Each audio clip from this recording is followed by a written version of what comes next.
如果有一天你是法官，你知道被告是无辜的，也知道群众在呐喊要他死，这时候你怎么办？坚持公义还是保住位置？2000年前，一位罗马总督就面对这个选择，他的名字叫比拉多，而他解决的方式非常经典。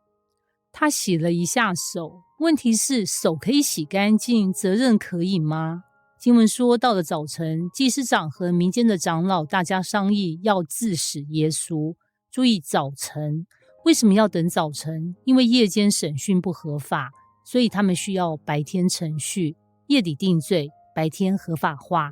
接着他们把耶稣押到罗马总督比拉多那里，因为犹太公会没有处死权。换句话说，宗教领袖要借政治之手杀人。就在审判进行时，另一个悲剧发生。犹大看见耶稣被定罪，良心突然醒了，我卖了无辜之人的血，是有罪了。他把30块银子丢回圣殿，但祭司长说，那与我们有什么相干？你自己承担吧。这句话冷得像冰，利用完就丢。犹大悔恨，却找错地方求赦免，最后他出去吊死。悔恨若没有恩典出口，会变成绝望。祭司长拿起那30块银子说，这是血价，不可放在库里。等等，他们可以杀人，但不可以把血钱放奉献箱。于是他们用钱买了一块地，叫血田。讽刺的是，他们在乎宗教形式，却忽略公义。比拉多问，你是犹太人的王吗？耶稣回答，你说的是。接着祭司长控告很多事，但耶稣沉默。比拉多很惊讶，通常被告都拼命辩护，但耶稣没有。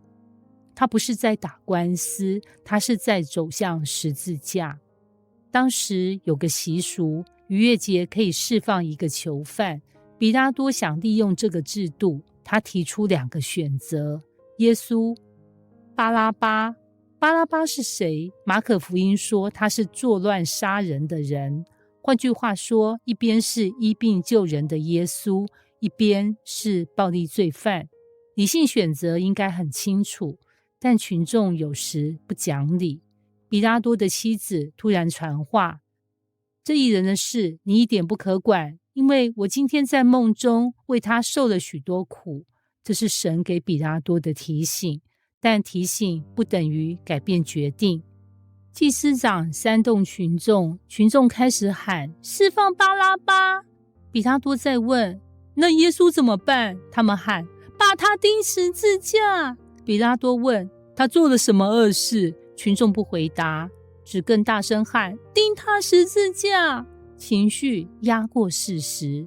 比拉多看到局势失控，于是他做了一个象征动作，洗手，然后说，流这一人的血，罪不在我，你们承担吧。但问题是，法定权力在谁手里？在比拉多。洗手不是公义，只是卸责。百姓回答，他的血归到我们和我们的子孙身上。这句话在历史上引发很多悲剧，但原意是群众情绪已经疯狂，他们愿意承担后果。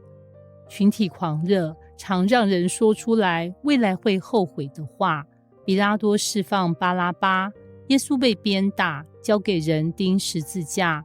巴拉巴自由，耶稣受刑。这个交换其实象征整个福音，罪人得释放，义者承担刑罚。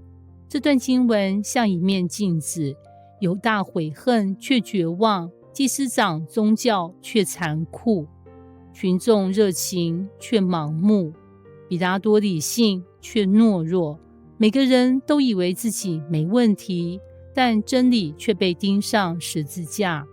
我们可能不像犹大出卖主，但我们可能像比拉多，知道对错却选择安全，也可能像群众跟着气氛走，也可能像宗教领袖重视形式，忽略公义。